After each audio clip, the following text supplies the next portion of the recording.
Jonathan sat, trembling in the dark. He stared at nothing, his eyes not penetrating the circle of blackness that surrounded him. A single lamp illuminated the round table he sat at, allowing him enough light to see the edges of it, and nothing more. A teapot and half-empty cup were in the center. With a trembling hand, he reached toward it and took it towards his lips, not truly looking at it as he drank. He set the cup down on a plate. The cup rattled against it, the only sound save for the thunder that rumbled in the distance. Then he heard a switch flick. Jonathan shut his eyes for a moment, temporarily blinded by the harshness of the light that filled the room. He opened them again to see a small white kitchen. A single window and 2 doors broke the array of cabinets that covered the walls. Standing in the open doorway was Chris, Jonathan's friend and housemate. He had a hand on the light switch. John? What are you doing? It's after midnight. Jonathan kept staring forward and didn't reply. John, answer me. This is the 3rd time I've caught you up like this. What are you doing? After a moment's pause, Jonathan replied, speaking in a dry and quiet voice. I had the dream again.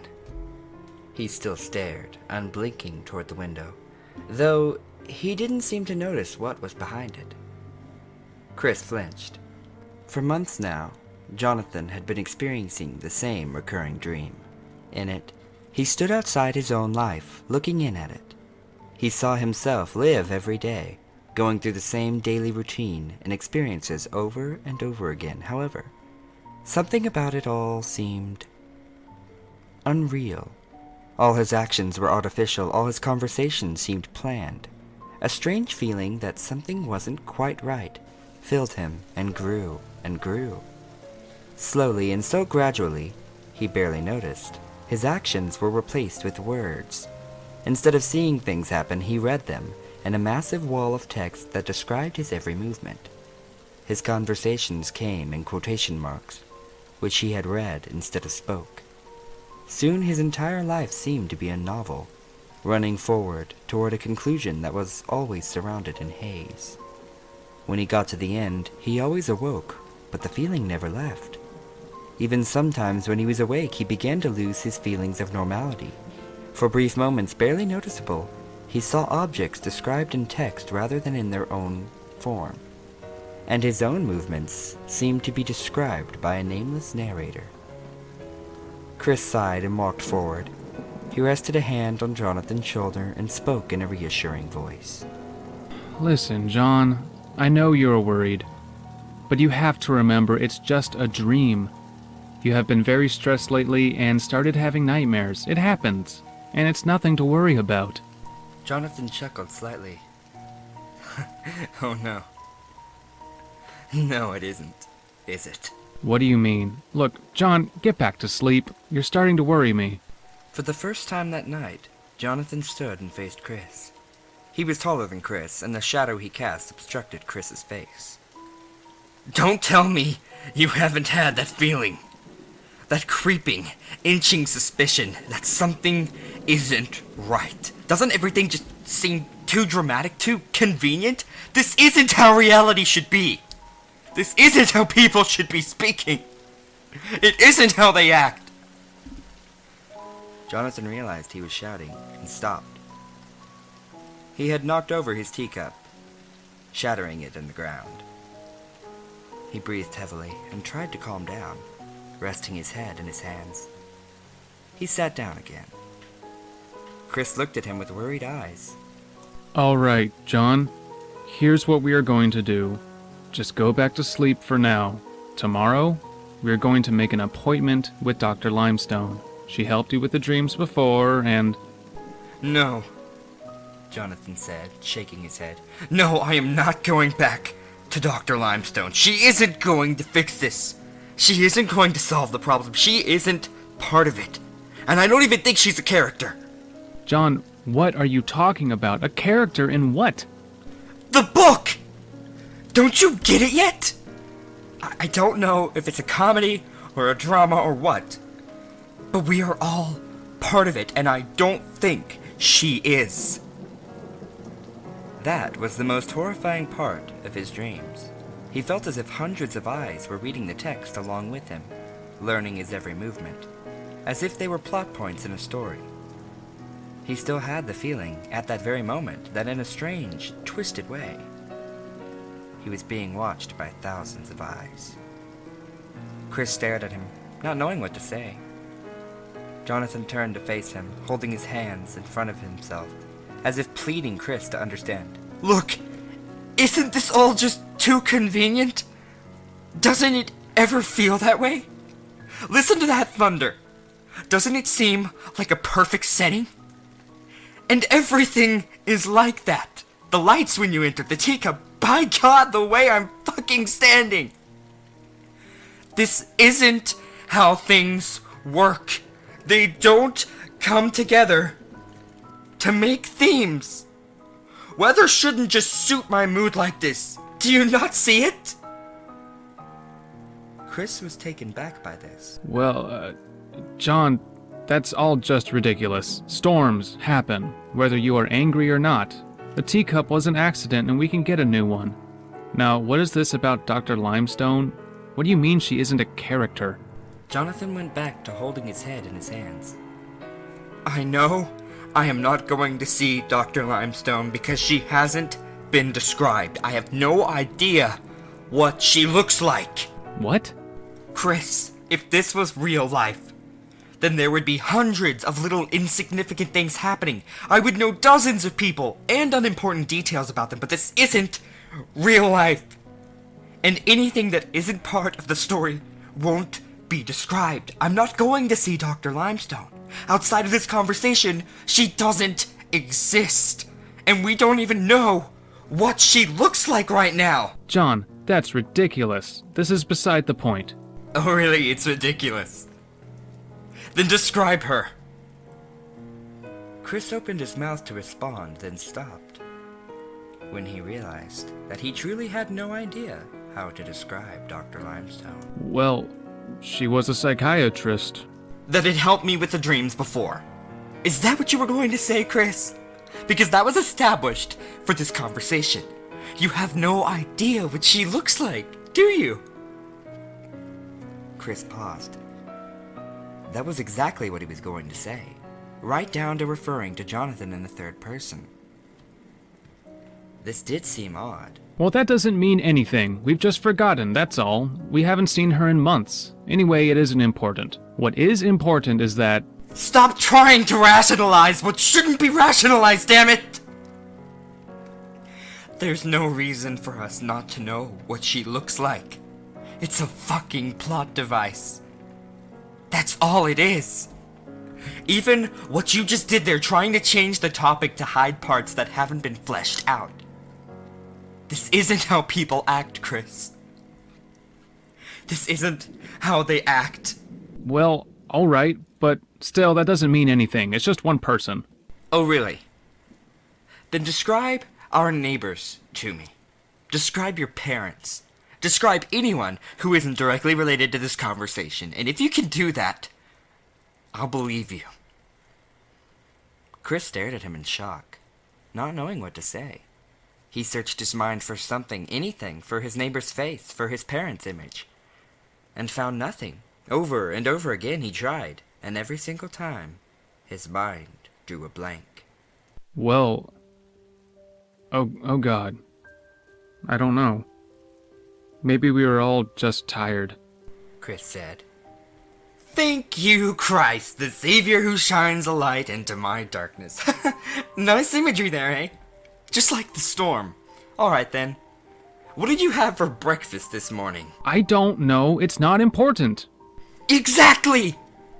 It's not important. We don't know anything that isn't directly important. Why is that? Why the hell should that be? It's just too goddamn convenient. Look, if this is actually a house we've been living in, you should be able to answer me this question at least. What is behind that door? Jonathan pointed toward the closed door at the other end of the kitchen. I don't know. I don't know what to say. Exactly. There is absolutely no reason for two people who have lived in a household for years to not know what's behind a single damn door. It just wasn't relevant when you turned on the lights, so it wasn't described. All right, John, all right. Say you are right, and we are just in the story. What then? Do we open the door? I don't know. It's there for a reason now. We've drawn attention to it. Now there has to be something important about it. Oh God. So now you think just by talking about things we can influence the freaking universe? That's insane. No, it must be! Look! It's just like the tea. I had the tea so that the rattling glass and the broken cup could represent my emotions. Now that we've drawn attention to the door, it must represent something. This is how it works, yes? You turned on the light, flooding light into my darkness, but I denied it and put you into my shadow. For a second, he closed his eyes. He hadn't seen Chris hit the switch, but the words, "He had a hand on the light switch," flooded his mind in black lettering. It's all foreshadowing! So when the kitchen had two doors, one open and one closed, there's something important behind the closed one. Chekhov's gun, right? You came in from one to help me sort this out in part one. Part two occurs behind that door. Well, what then? Should we open it? I don't know. We don't know what's behind it. We don't even know what type of story this is. That's true. This could be a drama, an action, a comedy. That wouldn't be too bad. Perhaps this is all just a joke. Really? You want to live in a comedy? Do you realize people would be laughing at us at our every move? What if we're just two buffoons for people to mock? God, if we were just two cartoonish idiots, would we even have the intelligence to tell? I hadn't thought of that. It is still better than a tragedy. I don't know. Look, we can work this out. It can't be an action. Neither of us really knows how to fight or carries any weapons. Jonathan spoke, realizing he'd established it as fact as he said it. I don't think it's a comedy because we would probably be able to remember funnier things happening. Then again, maybe we wouldn't as part of the plot. I don't know. Hopefully it's a drama, or a romance. Imagine if this entire thing was just to set us up with some perfect woman. Chris said, hopefully. Look, I don't know. We should be able to tell what this is from our surroundings. The writing and descriptions should reflect what the plot is. We should see foreshadowing. Maybe we could pick it out. A slow realization began to dawn on Jonathan. Though he kept guessing, in his heart, he knew exactly what sort of story he was in. Alright, well then, what can we learn from this kitchen? Jonathan thought for a moment. Everything in this conversation and the things we've talked about revolve around myself. So I think it's safe to say that I'm the main character here. Alright. Then what has happened to you recently? I'm worried, Chris. With the thunder and the darkness, the nightmares, the falling cup, I don't think this is a happy story. Something bad is going to happen. And it's going to happen soon.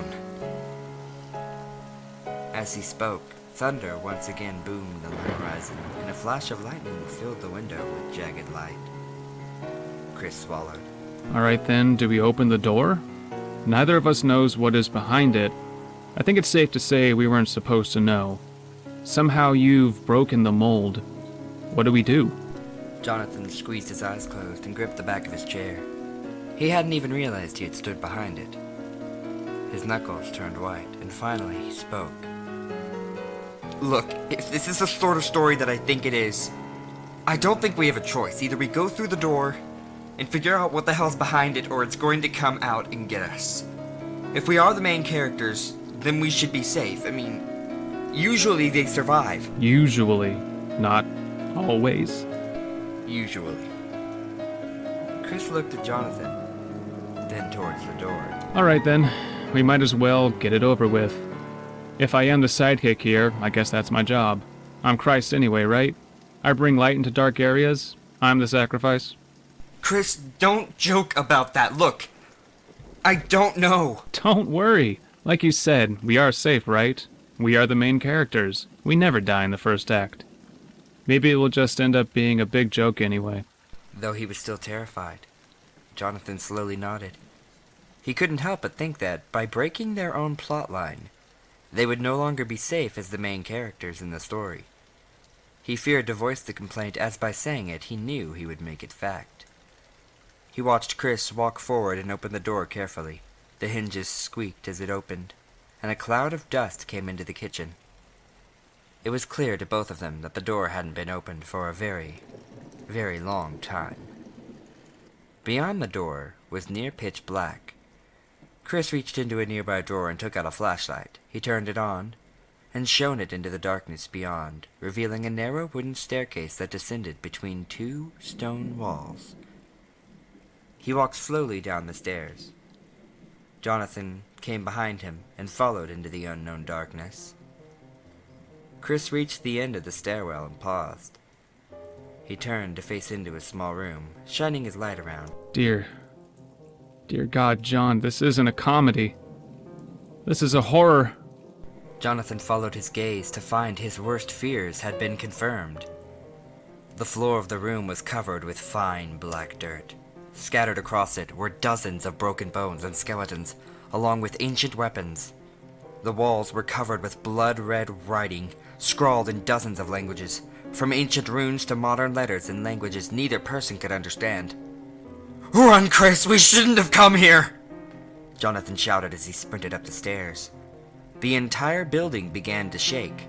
The low, rumbling he had once thought was thunder became a continuous noise that seemed to come from every direction at once.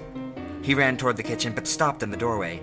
The cabinets at the far end of the kitchen began to lose their form. They blurred, then turned into written words, becoming replaced with descriptions of themselves. Large white cabinet with a silver handle, small thin cabinet with a golden handle, electric oven, 4 stoves on top, black with black mud slick. The letters began to slide down, mixing and forming indecipherable gibberish before disappearing into an ever-growing sea of white. The blinding, bright light advanced forward, absorbing everything into it, and leaving a wall of darkness behind.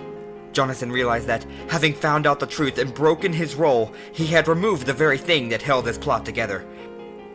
By going outside his own story, he had destroyed his fictional universe. And himself. Chris didn't stop when Jonathan did. He ran into Jonathan's back, and they both fell forward. Chris didn't seem to notice what was happening and crawled forward, calling to Jonathan to keep running. "No, don't go in there! It isn't real!" Jonathan shouted. Chris screamed as he finally saw walls melt around him. He crawled and clawed back towards the stairwell, but was overcome by the descending wall of letters.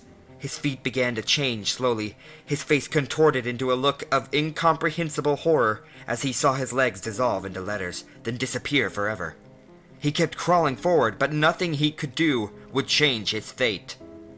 Jonathan watched in terror as his friend dissolved into oblivion. The very universe he lived in was dissolving around him. He turned and began to run down the stairs again, preferring the horror of the skeletons to the certain death in the kitchen. He stumbled at the bottom and collapsed onto the dirt floor. His head scraped along the ground, forming a long gouge over his right eye that blinded it with blood. With his good eye, he turned to see his fate. The oncoming wall of letters kept coming down the stairs, then stopped at the base. The letters molded together, filling in all the white space and forming a black wall. Jonathan felt it and realized that it had become part of the same stone wall that now surrounded him. Using the dropped flashlight, he looked around. He was trapped in a square stone room no more than 20 feet across. Jonathan sat in the center of the room, not knowing what to do. Time seemed to slip away, and he had no knowledge of its passing. He had no idea if he was there for minutes or days or years or even centuries. He simply remained trapped alone in the darkness. Though he may have guessed he was there for days. The flashlight never dimmed, and the blood never stopped pouring from his head. There was nothing for him to do, and he felt no reason to move. Alone, with an eternity to himself, he began to contemplate what had just happened. He thought on his life, of his existence and how he had come to be. He thought about himself. It seemed wrong to think that way. Himself implied that he was an actual living being, and he wasn't sure if that was really true. It suited him more to think in the third person, as he would have been written in the story. Was it fair to say he was never anything more than that, a fictional creation? His thoughts turned to the room. He had no idea where he was, or how the poor souls who had become the skeletons that surrounded him had found their way into the small black cell. Perhaps he would join them. Perhaps someone else would come to inhabit the small space, and he would be gone forever. Perhaps. It had already happened, and without a sense of time, he just hadn't realized it. The thought sent a chill down his spine. He didn't know what was worse, an eternal life in a cage, or simply ceasing to exist with no sign that he ever was. With no sense of time in this strange world, who was to say that it hadn't already happened? Perhaps both were true in their own way. He realized he needed to leave some kind of permanent mark so that somehow, maybe, another person might know that he had existed. He had to tell his story. With all the time imaginable to spare, and no time at all to lose, he thought about what he had to do. After some time, though he had no idea how much, he stood up again, and as if compelled by an unseen force, he walked toward the wall. He dipped his hand in the blood that flowed down his face and put it on the stone. He made lines, which formed letters, which formed words, and finally, the words formed a story. It began. Jonathan sat, trembling, in the dark.